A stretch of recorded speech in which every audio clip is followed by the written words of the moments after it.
Hello and welcome to the Osint podcast. On today's episode, we're joined by myself, Intel Air and Sea, Defence Geek, Alf, Kyle Glenn, and Osinttechnical. That's all we're gonna do for the intro, I guess. All right. Well, on this week we're gonna hit on a few things. Ethiopia, Iraq, of course, because we have Aleph here, and that's obviously something that we're gonna have to hit on. And I think there's also some Carrier Strike Group 21 news. And was there anything else that I'm missing? Ukraine, Ukraine Ukraine. and Belarus and Russia, I guess. That entire sort of area is becoming a bit more confrontational, I guess, in the past few weeks, more so than we've seen at least in the past year. So I think we should get on it. Indeed, and I think you wanted to start off discussing the events of last night and sort of the last week or so in Iraq. Yeah, so at least for the last few weeks, we've seen a lot more agitation among the Iranian-backed militias, the PMUs, who have been getting really angry at the election of Matik al-Sidr. Sorry, I'm terrible at pronouncing names like that. I'll probably leave that to a left in the near future. Okay. Well. Okay, yep, you got me on that one. But after he was elected on a very extreme sort of anti-militia platform, or anti-Iranian-backed militia platform, the Iranian-backed militias got very angry, and then it sort of boiled over in the last few days as they've been openly or people that back them have been openly protesting. And then last night we saw an explosive UAV attack on the Iraqi prime minister's residence. News sort of is wavering between whether or not he was hurt or not, but at this point we do know the residence was attacked. He made an announcement a few hours later saying that he was okay. And now A bandage sort of on his arm. I think that was the thing. Like, was it this morning? He had he made a video. He had his arm was bandaged. Am I remembering that correctly? there was a video this morning. It was his left wrist, if I remember correctly, and apparently, according to my intel, 3 of his bodyguards were injured as well. So yeah, the pictures were fairly clear that the damage was considerable to the residents. I believe pretty much anyone in the residence would have been at least somewhat injured or minorly injured. yeah, as I mentioned before, 3 of his bodyguards were lightly injured, actually lightly to moderately, but no one was critically injured, so it's fine as well. But actually, I think this, this was about sending the message. I think the receiver's end was wrong because Muqtada Sadr, the thing that Arabs call Tayyar Sadri, that guy won the elections. There was no interference by the Iraqi government. There were observation groups who were monitoring and watching the elections. But the Iranian militias were not happy, especially the Fatah party, which is actually backed by the PMU, or what they call the Hashid Shabi. So I think they sent the wrong message. But from the projectile that we saw on the rooftop of the building of Mustafa Kazemi, or the Iraqi prime minister's rooftop, it was quite similar to what was launched at the Green Zone of Baghdad on July 5th, if I remember correctly. So this, despite the condemnations by Kataib Hezbollah, which is also backed by Iran, I think it was something quite identical to what was done before. The projectile, the type of the attack, the style, the time, most of them were quite similar to what happened before on July. Yeah, and it sort of does match the general attack profile that we've seen from groups like this. I mean, it's pretty standard, suicide drone based attack. I mean, I don't think this is anything exactly new apart from, the escalation. And I know a lot of people have been saying whether or not, Iran is involved, as in, the group's got direct okays or permission from Tehran to commit this attack. Right now, from what I've seen, there's no indication that Iran knew beforehand that this was going to happen, but I guess this is something we'll have to see moving into the future. Yeah, I'm not going to jump to a conclusion, but there were some, I'll call it riots, but you can call it protests against the final results of the elections. Most of them were backed by Hashid Shabi and Iran-backed groups, because no one else was this much upset about the election results. And right after that, Abu Ali Askari, the spokesperson of Kataib Hezbollah, also said that people might, some groups may launch rockets towards the green zone and blame us on that. I think that was kind of a disclaimer for them. Also, I believe that it was done by Iran-backed militia groups, including the Asad al-Haq, Kataib Hezbollah, and the Hashid Shabi. But they won't take they won't claim this responsibility, because this is not a normal attack on the green zone or the Erbil airport. This one was big, targeting a prime minister of a country which has U.S. allies inside it, which hosts coalition forces. This was something pretty much bigger than that. So, of course, I believe that they won it, and they had plans to condemn these attacks. Three explosive-laden UAVs were launched toward the Kardini residence in Baghdad, and two of them were downed. One, was successful. It wasn't a discipline. Yeah, and I think at some point we sort of have to think. Obviously, they intended to kill the prime minister of Iraq. I mean, obviously they may try again, but what happens if they had been successful in their attack? I mean, did they sort of have a step two to sort of what they were trying to do, or was this sort of just random and sort of see what the fallout is?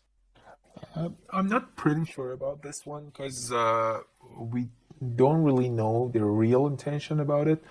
But Abu Ali Askari, the spokes of Kataib Hezbollah, said if someone wanted to kill that guy, the Mustafa Kazemi, the Iraqi prime minister, there were cheaper ways and also more assuring ways to get rid of this guy. But his statement was quite.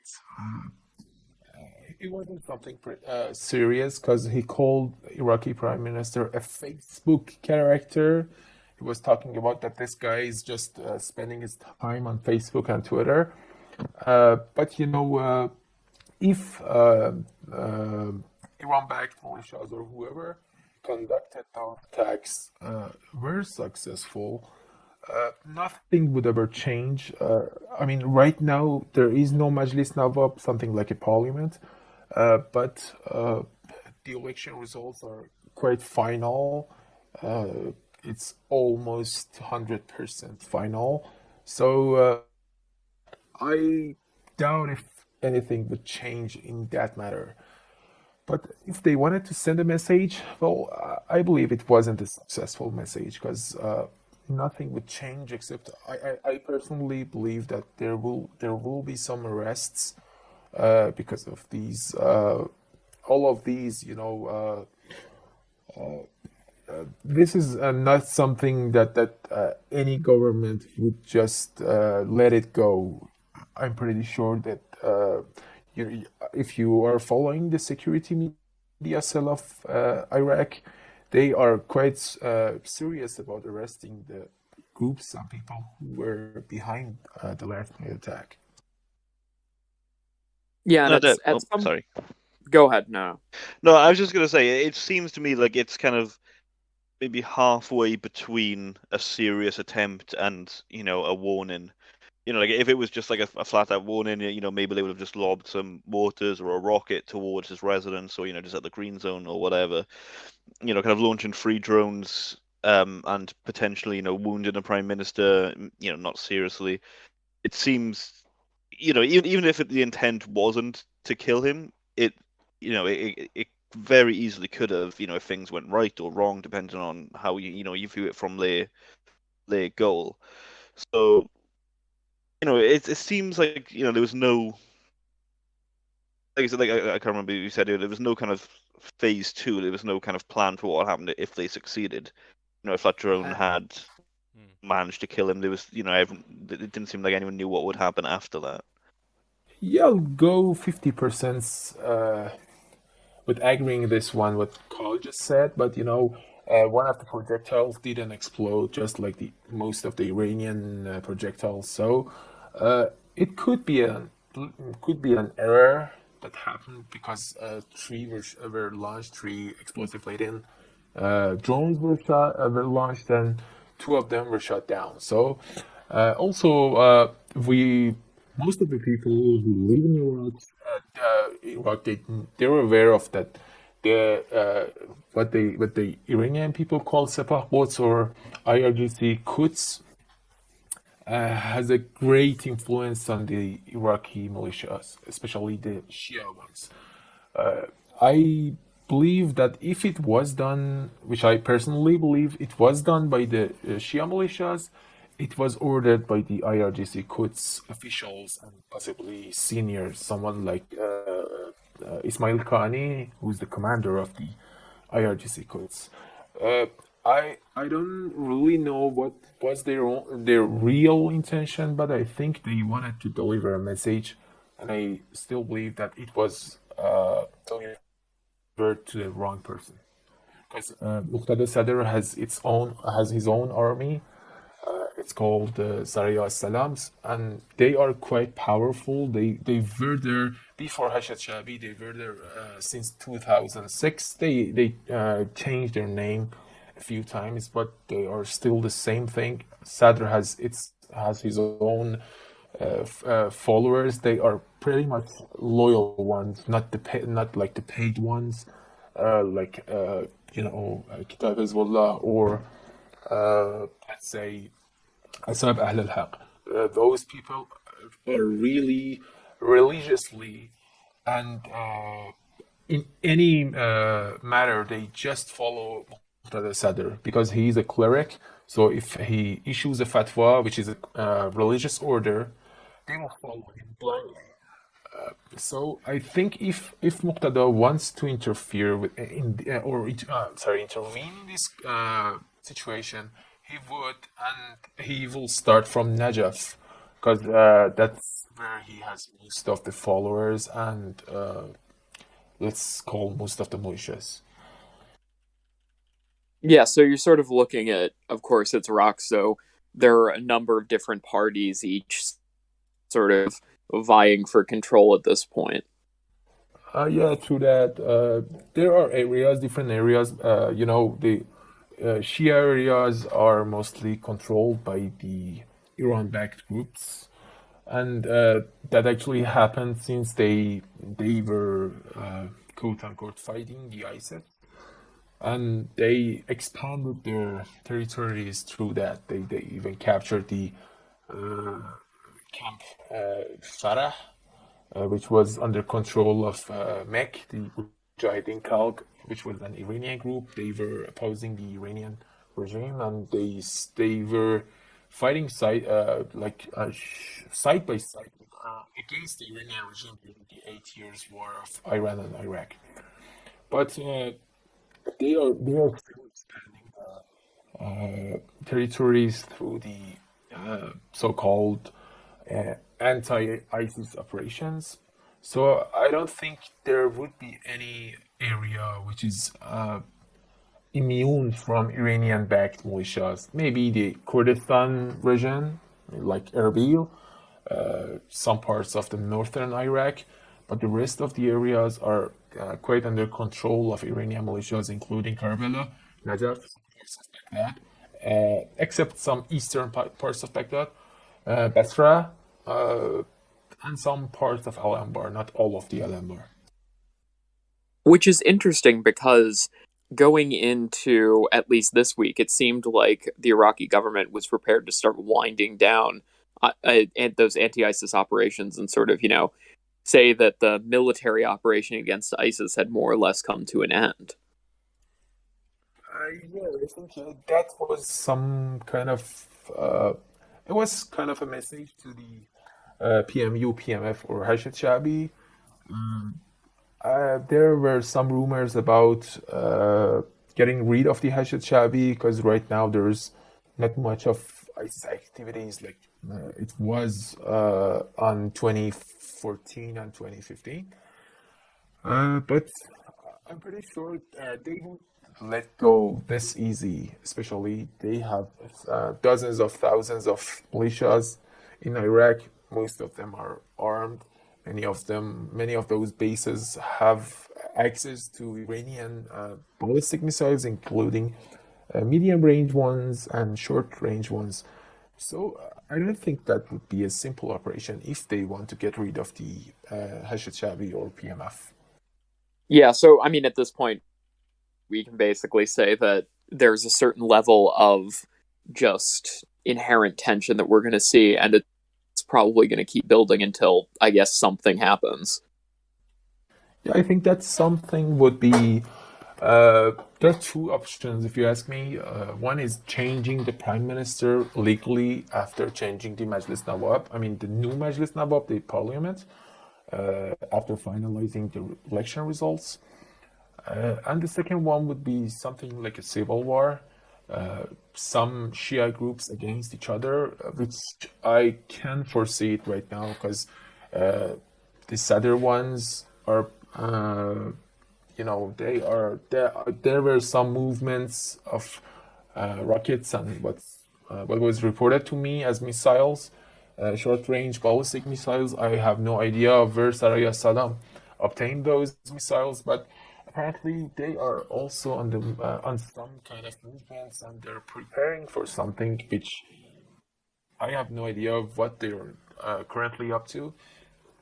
But if this actually goes harder than whatever it is right now, we will see something like a civil war in some Shia areas, in some Shia cities like Najaf, especially Najaf, because there are two. Actually, the Najaf is quite divided in two powers: the Iranian-backed Shias and the Sadri ones. And Sadr doesn't he doesn't just say yes sir to Iran. He had several trips to Iran. He talked to Khamenei. But he also had trips to Saudi Arabia. So this guy, I think he would prefer to lean towards the real power instead of just getting paid by some party or some country. At this moment, I believe that if something happens, it would be in Najaf, Karbala, Basra, and also Baghdad. So, and it's something that quite predictable. If they start fighting in Baghdad, the green zone won't be a safe zone for pretty much no one because Americans are there, many embassies are there, and I think it would be a mess because Americans would. I'm not pretty much sure about the Americans, but American might intervene in this thing, especially if they get seriously attacked by Iranian militias, and there would be some arrests. I'm pretty sure about this one. Yeah, that's sort of what I was about to ask you, is sort of where do the Americans fit into this in this situation? Because obviously, there's somewhat of a presence. We see rocket attacks against American installations on a somewhat frequent basis at this point. But, if American forces are attacked, if American interests in the Iraqi government are attacked, how would America respond? And I don't think any of us know that answer at this point. Yeah, we saw that before. Some, as you mentioned, American interests were attacked, and the American Army and CENTCOM responded to those attacks through targeting Iranian militias bases in Al-Qaim, which is near the Syrian-Iraqi borders. So I think as long as Americans are fine and there are no American casualty or fatalities, I think it remain Americans will just because they will get into some serious troubles if they just start arresting or attacking Iraqi militias inside the Iraqi soil, like at Baghdad. There would be some serious consequences for them, unless they want to wipe out whoever is attacking them. Just partial attacks, I think it just makes the situation worse and worse. Yeah, and again, some groups, of course, might want to see some sort of escalation happen and may go out of their way to attack U.S. forces, in order to sort of draw the U.S. into, I guess, what would be seen as a decisive confrontation and sort of a chance to kick the U.S. back. Yeah, I think you all heard about the rumors and some statements. Some of them were official that U.S. will withdraw through the end of this year or next year or something like that.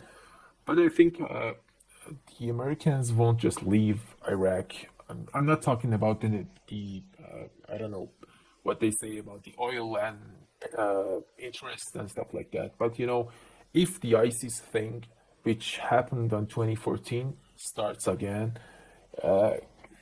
controlling it and extinguishing it, it takes eons, maybe decades, because ISIS is an ideology, and you can't just kill two people and hope that they will stop. So if Americans withdraw, the ISIS possibly, many people say that, and I have the same idea, the ISIS will rise again. As we are seeing it right now, there were some attacks in Diyala, province of Iraq. Several people, like dozens, were killed. If they let it go, this thing will burn many parts of the Middle East. I'm talking about the Iraq, I'm talking about the Syria, and if they go and have some advancements in the Middle East, they'll go towards the west, maybe Jordan, because there were some ISIS activities in Raqqa in southern Syria, which is pretty much close to the Jordanian borders. So if they withdraw, it's not just about the interests, it would be about the ISIS. And I think they won't let it go easily unless they make sure that the Iraqi government is in control and is capable of confronting the ISIS forces. Yeah, that's the thing. I think there's the belief within the U.S. sort of foreign policy apparatus that Iraq is sort of one of those countries with a really good chance of actually becoming self-governing and, a very good potential to become self-governing and sort of a self-sustaining democracy. And, there's this belief that ISIS, can't survive as long as Iraq is actually functional. And Syria, I guess it's further off from seeing whatever becomes of a functional Syrian state. But there sort of, I guess, is this belief that with a functional Iraq, ISIS will be sort of impossible to operate. Yes, so have I heard, but countries like Syria and Iraq and many parts of Saudi Arabia, I'm talking about the western sides, the ISIS has cells because many of the areas are not well populated. They just start building their cells up. And as long as those countries exist and they don't observe the situation closely, there's a big chance of growing ISIS inside those countries. I'm specifically talking about Syria and Iraq. And what is more concerning is the southern Syria, which is southeastern Syria, which has some borders with Jordan. If that happens, I really doubt if they could stop it from advancing. Yeah, and I think that's where the current situation sort of stands at this point is, ISIS, as long as they have room to operate under, weakened states and states that don't really have a monopoly of violence, well, they'll continue to operate. Yeah, I think that could be the main reason that Americans allowed Kurds and Kurdish people to have their own state in northern and northeastern Iraq, because they were quite serious about confronting ISIS, and the Peshmerga forces were the front line of fighting ISIS and Mosul. So yeah, your idea about Iraq being a democratic state or maybe some kind of federal state, I think it would be quite possible if the United States wants them to rule a country like that. Because as far as I know, the American government, the current one and the previous ones, were counting on Kurds. They're pretty much good fighters. They won't back up because if they do, they'll lose everything, especially as ISIS recognizes them as so they'll be wiped out of the earth. That's why they fight pretty much serious against them. So I think the Kurdish state at this moment, the Kurdish region, let's call it region, they are one of these things that I think the United States is counting on in this region, in some parts of Syria, including Hasaka, and also in northern and northeastern Iraq. Yeah, and certainly, I guess, as we sort of come to the end of this, I guess it's left proving that a lot of us don't exactly know everything about the situation. I think that's something that we can all definitely at least be sure about. And that the situation has at least a lot of people in a lot of different countries who have constantly different views on how they want the future of Iraq and Syria as well to be. What I've heard about the current situation in Iraq, especially Baghdad, is that there were some arrest warrants issued by the Iraqi government and some judges in Baghdad to arrest some militias and starting to interrogate them before forming the new and the next government and before the next prime minister swears. So I think there might be some more, maybe some clashes inside Baghdad, and maybe I'm not pretty sure, but I'm sure about the Baghdad. I'm not sure about the Najaf. But this will intensify for a couple of days at least till they settle something. I'm quite certain, as far as I was informed, that the election results won't change at all. Sadr will still be on top, and he will have some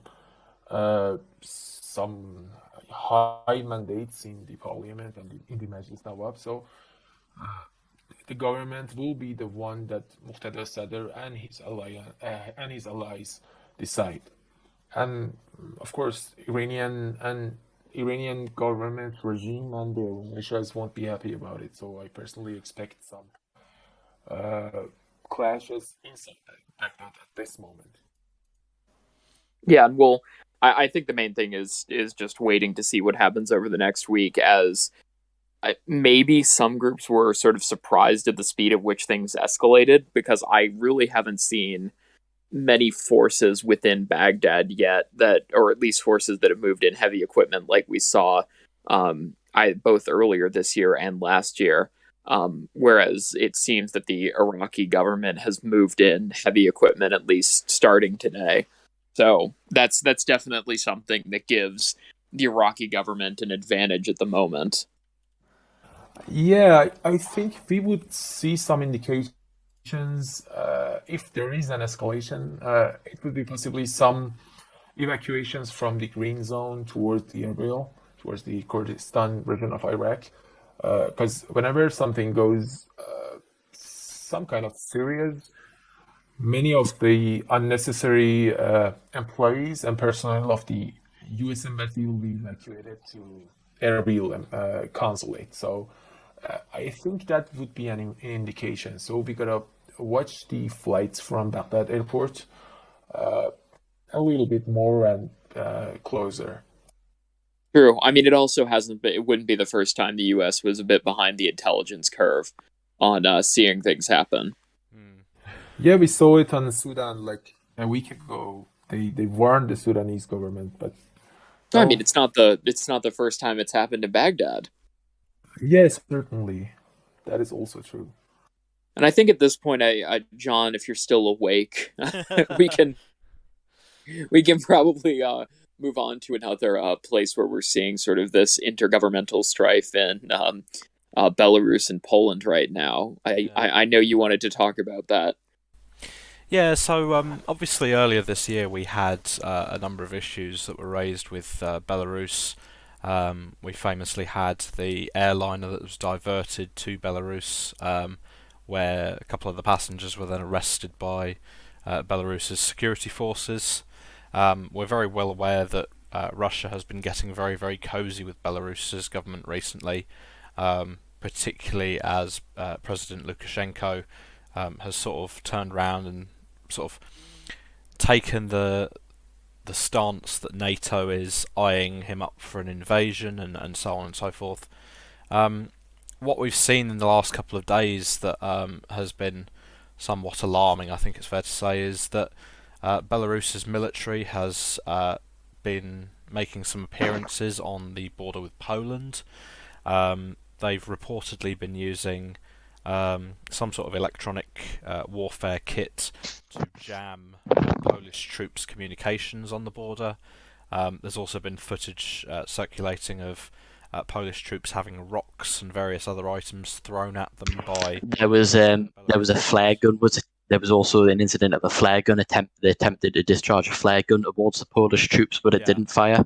Yeah, all of which, is concerning and very dangerous behaviour, really. Had the flare gun gone off and troops been injured, Poland is fairly well known for not just sort of sitting around and issuing statements. I think it's fair to say throughout Polish history they've very much been up for a fight. Key examples of that obviously being the Second World War and sort of the early days of the Soviet Union as well. So thankfully that hasn't escalated much further at the moment.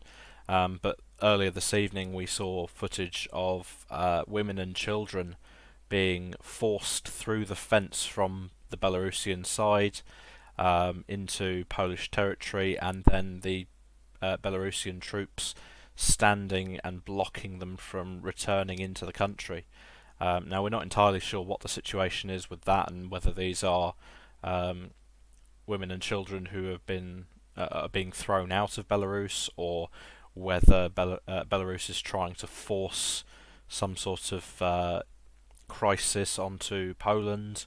I think obviously Poland has acted very, very carefully, very cautiously here. They haven't immediately sort of tried to fight with the Belarusian troops on the border over this matter. But I think it's going to be interesting to see in the coming days and weeks exactly how this situation develops and what Poland has to say about it, because it's fair to say that their politicians have not really made any statements about what's going on at the border so far. I think there was a short statement from one of the defence ministers the other day, simply to confirm that rocks had been thrown at Polish troops. But beyond that, I don't know if we know anything further. I mean, I haven't heard anything official, but like I said, it is very concerning. I mean, the kind of tensions between Belarus and Poland have been going on in recent history, at least over the last year or so. Kind of starting from when there was quite large anti-government protests in Belarus after the latest, we'll put in big air quotes, election, which Lukashenko won with trying to remember what percentage of the landslide vote, of some 90 sort. plus, percentage of the vote, and which there was opposition politicians arrested and dumped into, was it Ukraine? They just literally drove them across the border and dumped them there, told them not to return. There was, massive crackdowns against, lots of peaceful protests. There was, all sorts of stuff going on, and at the same time, they were accusing Poland of building up troops on the border and preparing to invade. And at the same time, there was all the rumors that Russia might invade, not invade, be invited in to kind of put down protests and kind of provide security, which all kind of ties into, Lukashenko and Putin's kind of almost plan for a new Soviet Union. They recently signed a new deal to tighten cooperation across like 27 different areas, wasn't it? And there's been rumors for a few years that they're just gonna kind of dissolve Belarus and absorb it into Russia, which would be absolutely insane if that happened. But with what things are, what's going on at the moment, it wouldn't be massively out of the question. Radical thing, yeah. No, and and the situation on the border is very similar to what how it is in Turkey on the Greek border, in which it seems like Turkish soldiers doing the same thing, just kind of pushing refugees through into Greece, and the soldiers are clashing and having issues, and it's very dangerous situation there, especially with like I said, like Belarus kind of accusing NATO and Poland and everyone of building up. It seems like one wrong move away from something erupting on the border between the two countries. Yeah, and it has heated up as sort of, Lukashenko inside of Belarus has seen increased domestic pressure, which, granted, I mean, has sort of fallen off as he's cracked down at a fairly extreme level, especially with help from Russia. So I think at this point, a lot of his stuff is antagonistic, more than sort of defensive. So it's just, some of it doesn't make sense and some of it does make sense with what he's doing. But I guess there's a certain level of stuff that we don't know internally and what he's facing. Yeah, and it's worth remembering as well that it was only a couple of months ago that Lukashenko was trying to tell the world and trying to convince his own people that NATO was planning to invade Belarus. Now, obviously, we know that's absolute nonsense. There's been no major NATO troop movements or anything of the sort, which I suppose is obviously reassuring to Belarus if they're aware that that's actually the case. But I would imagine that the Polish government is probably feeling a little less comfortable right now with the way that Belarus is behaving, and particularly with the knowledge, as you mentioned, that they have the Russian backing in what they're doing. I was going to say, like, the kind of issues is putting it lightly, but the suffering that Poland had, obviously, through World War II and under the Soviet Union, it's still fresh to a lot of people in Poland. It really wasn't that long ago, and I think them having a kind of a belligerent baby Russia on their border, exactly, it's not going to be comforting to them in the slightest. And obviously Belarus as well, which I think could lead into, unless anyone else had anything specifically about Belarus. I was gonna say it kind of leads nicely into Ukraine, because obviously Belarus has been having issues with Ukraine. They've been accusing Ukrainian border guards of, I think recently in the last, I think it was not super recently, but in the last couple of weeks at least, they accused Ukrainian border guards of firing over the border and shooting a welcome to Belarus sign or something like that, something really petty.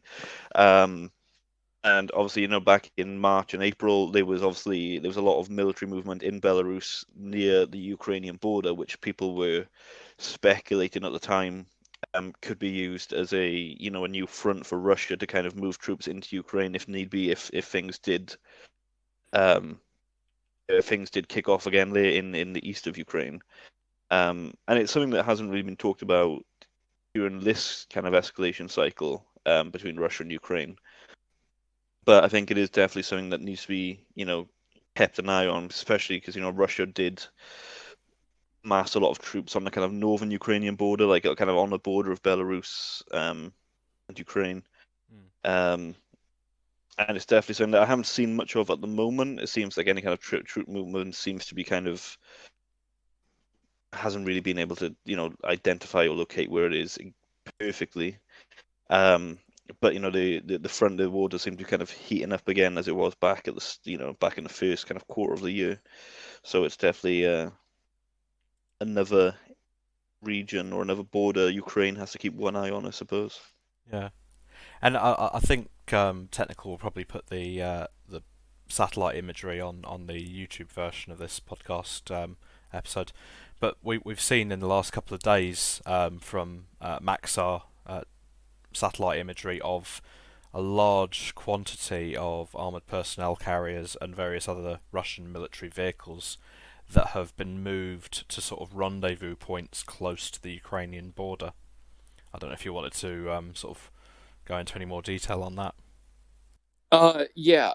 So I've talked with some people who have sort of tried to contextualize how or what is happening with those troop movements. At this point, the numbers aren't high enough to really indicate an actual buildup of forces. What most people have seen is they are sort of uh, rotating troops in and out and reinforcing previously under strength divisions in the area,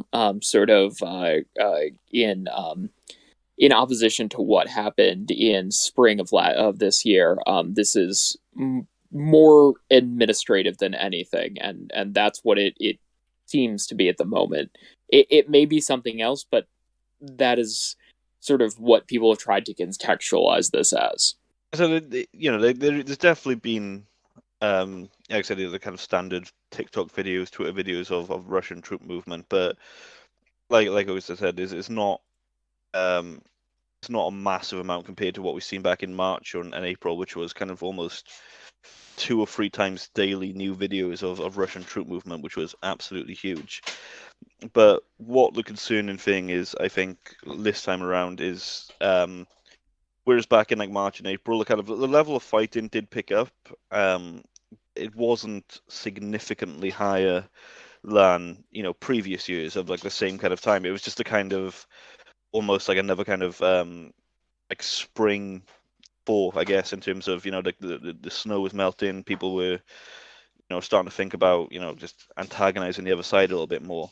But this time, like through October, when I was looking through the OSCE reports of troop movement, I was just looking at the amount of Ukrainian equipment that was being spotted in train stations close to the front line, and the amount between October this year and October last year, it was significantly higher. I haven't got my tweet up when I posted about it, but I think like November or October, sorry, 2020, they spotted, I think it might have been 12 or 13 pieces of Ukrainian armor in train stations, and this year it was like 80 plus, 90 plus, so it was significantly higher. So it definitely, and on top of the amount of ceasefires kind of picking up, ceasefire violations, sorry, picking up, it definitely seems that this is more concerning than the recent escalation back in March and April. Yeah, and again, it's hard to contextualize. I probably should have said that. As we sort of see action take place and ceasefire violations continue to increase, you sort of have to determine whether or not it's directly backed by the Russians or whether or not it's sort of organic within the separatist movements. Yeah, and what's interesting about this one, there seems to be more footage of Ukrainian trains of like Ukrainian equipment moving to the front, whereas before it was almost entirely like Russian, and like Ukraine was saying, we're not doing anything, we're not antagonizing, we're just responding. Whereas this time it definitely seems to be like they're saying one thing, saying that nothing's happening, but on the other hand, they're definitely quietly shipping a lot of equipment to the front. I'm just trying to bring up like the latest like OSCE report now from yesterday, which of course would, the way it works is it would have been details from the 5th. And again, like they spotted another 16 self-propelled howitzers at a train station on the 4th of November, so just a few days ago. And it's definitely, I don't remember, back in March and April there was a lot of movement, but again it was almost identical to 2020. The amount of movement, coming towards winter here, it seems quite unusual. And it seems like a lot of journalists and analysts who follow Ukraine, who are normally quite reserved in, they're not normally alarmist, are saying, things definitely seem a little bit more concerning regarding, the situation at the moment, and possibly looking at maybe a winter offensive from one side or the other, or both, which we haven't seen. The front lines haven't changed since 2014, 2015, really, since the Minsk agreements.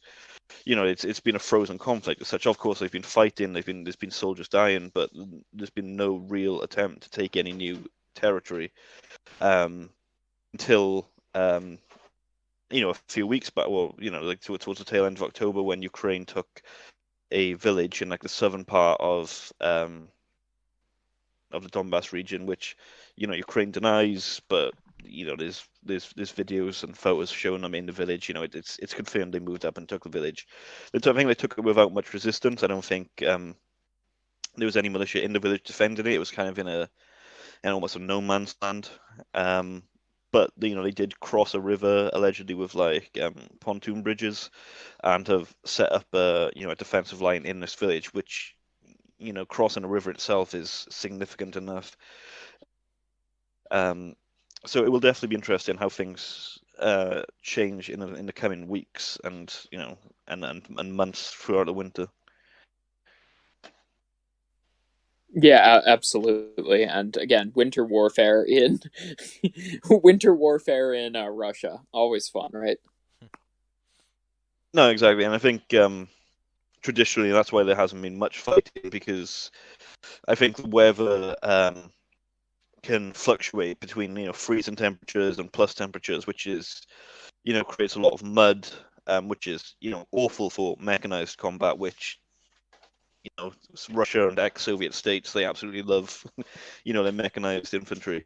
So yeah, that's why there hasn't been a lot of movement. So if there is potentially an offensive over the winter, it would definitely be unusual, to say the least. Yeah, and I guess at this point we basically just have to wait and see. No, definitely. Like I said, there's been so many years in which the fighting has picked up to like concerning levels, like much higher than it is now. Like 2018 in particular, it was very, very heavy fighting, and nothing happened, and the kind of expected offensive from either side never came, and they both just kind of backed down. So it could just be another lots of smoke, no fire, but everyone's got short memories, and everyone always seems to think that this time it's going to happen, but it never does.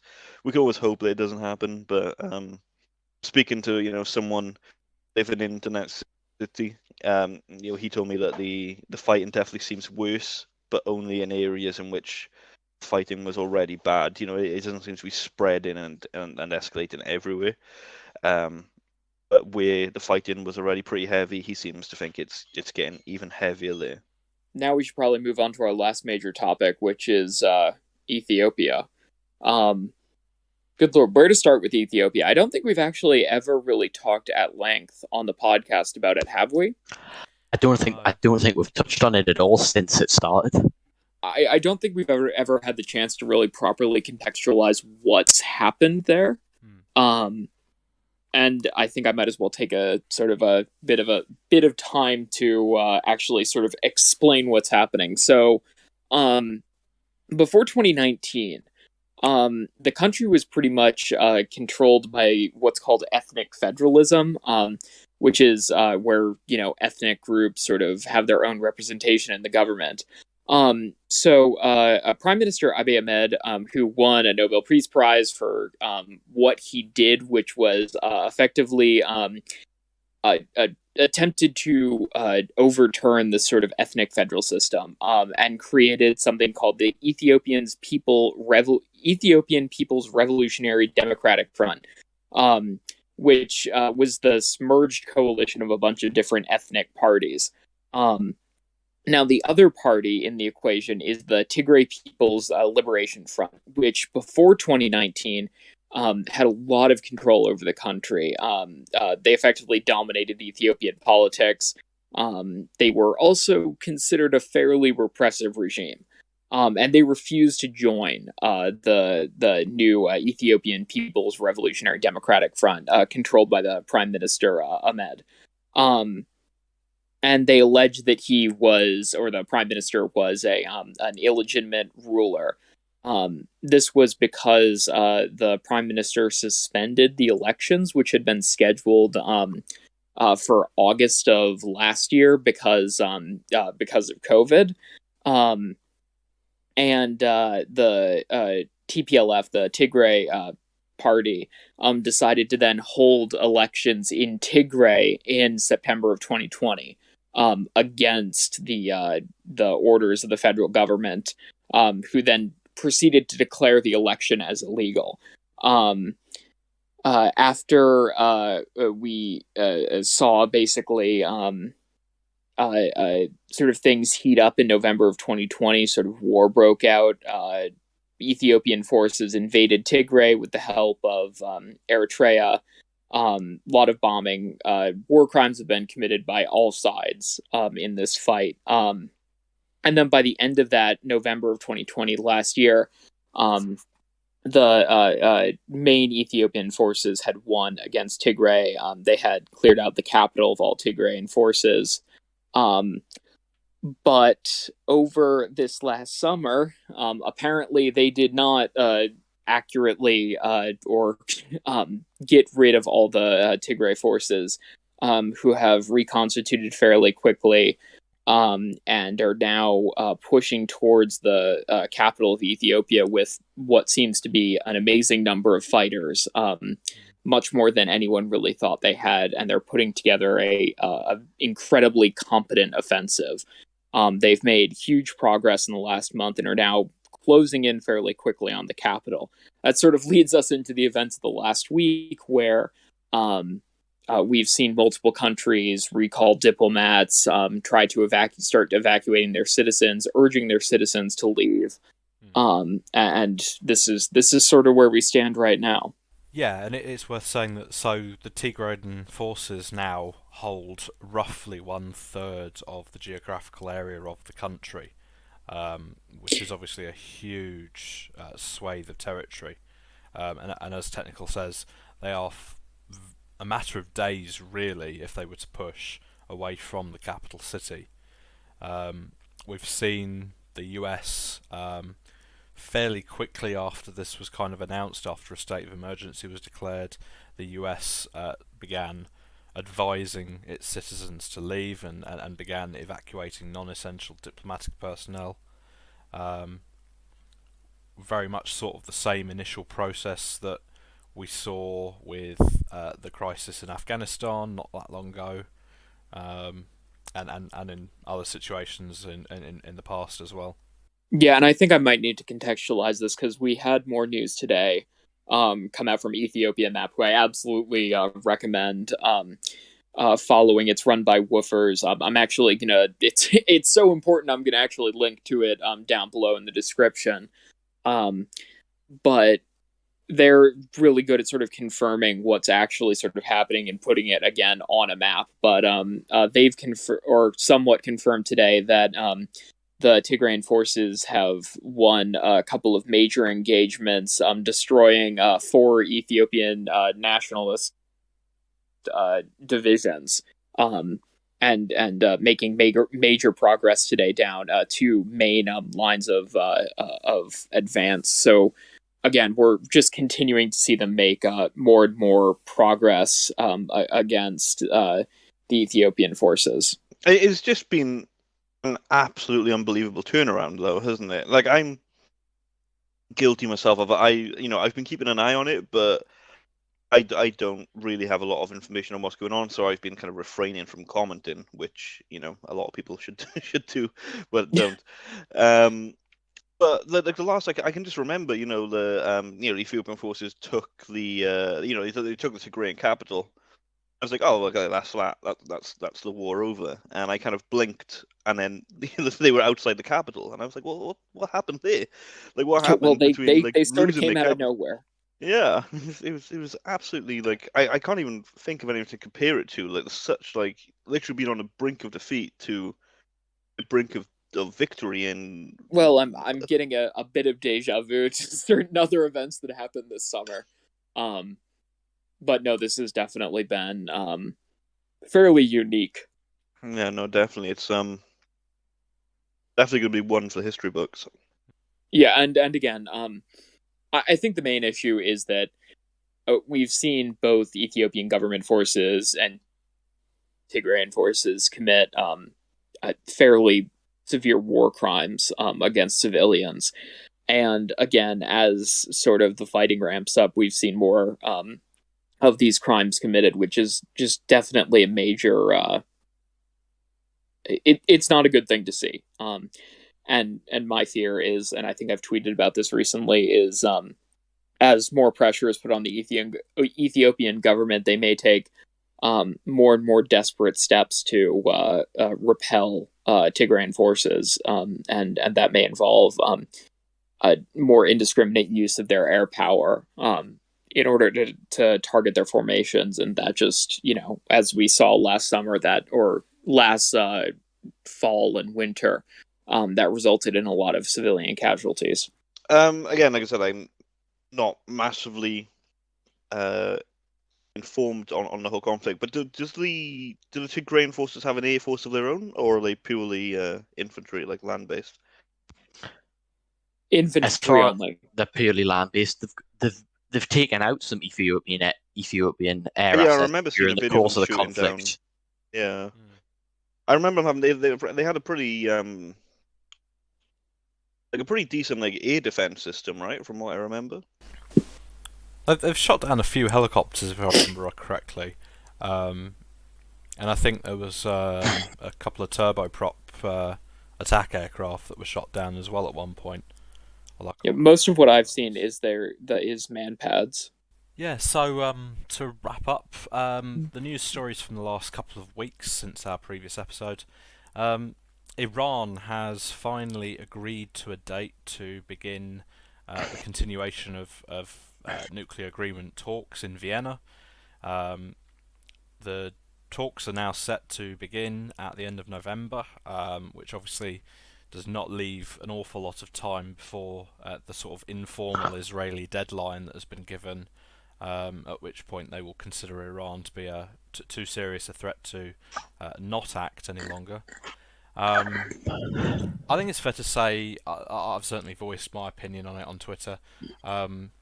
This is the timing that Iran has chosen and the way that they've been talking about it. I think it's fair to say we know stalling for time again. I think you guys would probably agree with me on that.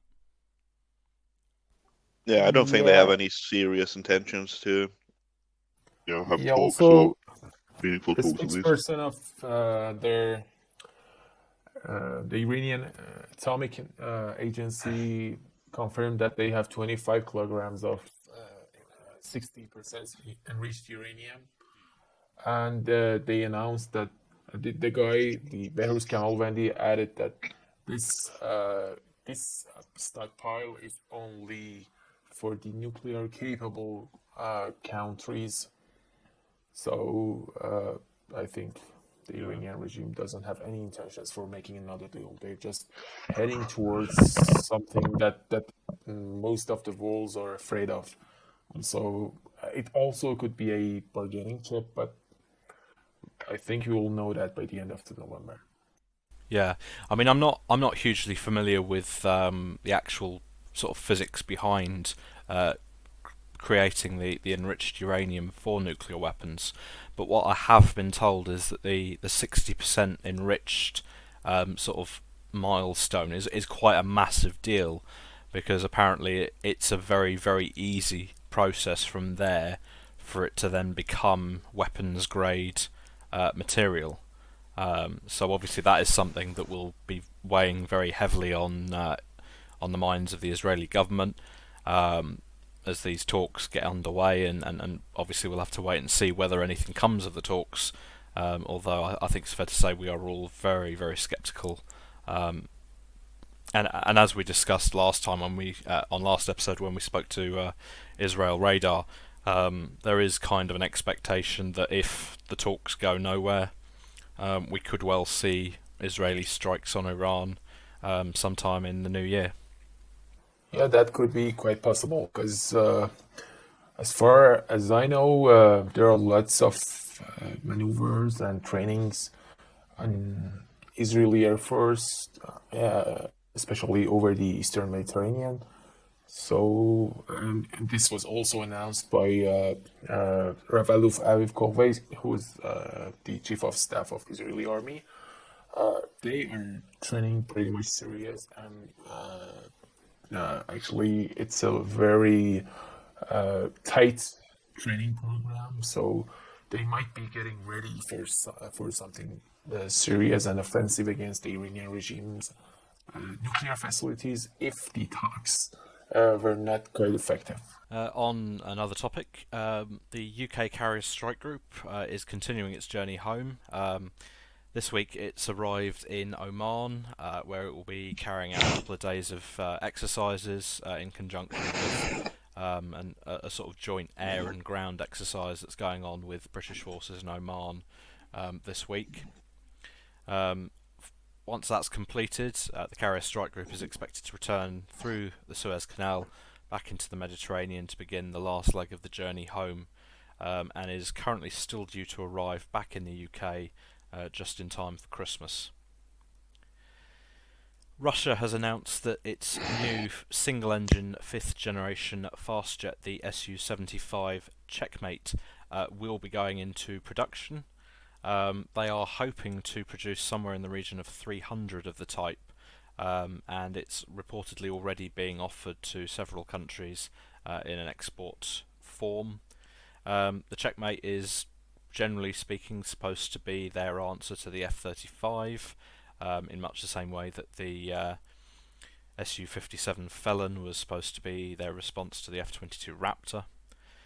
It will be interesting to see how this aircraft performs, because at the moment all we've seen of it obviously is a mock-up. The first flight of the type is not actually due to take place until 2023, but it could prove to be quite an interesting change to the fast jet market, given that the estimated cost per unit will be a third of that price that you pay for the F-35s. And then last but by no means least, Morocco and Algeria have had a bit of a, well, not an unusual falling out, but a fairly substantial incident has occurred in the last week. Algeria reported earlier this week that 3 civilians, I believe who were part of an aid convoy, were killed in a Moroccan airstrike. I don't know if you guys want to sort of expand on that a little bit. Yeah, well, like Technical said earlier, that they fall out every other week, don't they? Morocco and Algeria. The difference this time is, people have died. It seemed like the tensions were kind of building up and building up. In the weeks prior to it, I think like Algeria had completely cut diplomatic ties with Morocco and then shut their embassy. And then in the days just before the strike, they had banned the not the sale as such, but like the transfer of oil to Spain through Morocco. So they shut off that pipeline, which again was quite another big step. And then 24 to 48 hours later, 3 Algerian citizens were dead as a result of an Algerian airstrike, which presumably they thought they were targeting I'm probably going to pronounce it wrong, is it Polisario convoy in Western Sahara. But Morocco haven't acknowledged it. I believe the king had a speech yesterday in which he um, didn't acknowledge the incident at all. Algeria have been furious about it over the last couple of days, especially as the airstrike took place on the Revolution Day or Day of Revolution, whichever way around it is.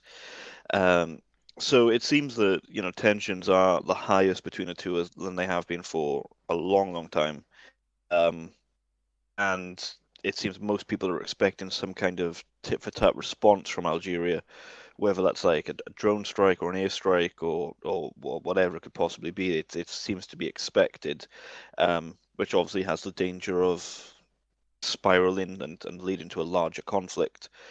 At the moment that hasn't happened, and we all hope that doesn't happen. But it's definitely a new area of the world, I suppose, that we could see conflict, and one that they haven't been to war since, I believe it was the 60s. I don't know if anyone knows the exact year, but I believe it was the 1960s they last had an armed conflict, at least. So it'll definitely be interesting to keep an eye on it. Yeah, and with that, I think we're going to wrap up this week's episode. We'd like to thank all of you who tune in, who download the episodes, who listen on Spotify and YouTube and elsewhere. Shortly after the last episode that we released, we surpassed the 100,000 total listens milestone, which I think it's fair to say none of us ever really expected to sort of achieve that kind of support. As of this evening, as of the time of recording, we are just shy of 125,000 total downloads and listens from you guys, and we are hugely grateful for that support, and looking forward to continuing episodes into the future. Technical will be putting all of the links to various images and various accounts that we've sort of referenced this evening in the video description, and I'll add those to the download files as well. And so with that, thank you very much for listening, and we will see you in the next episode.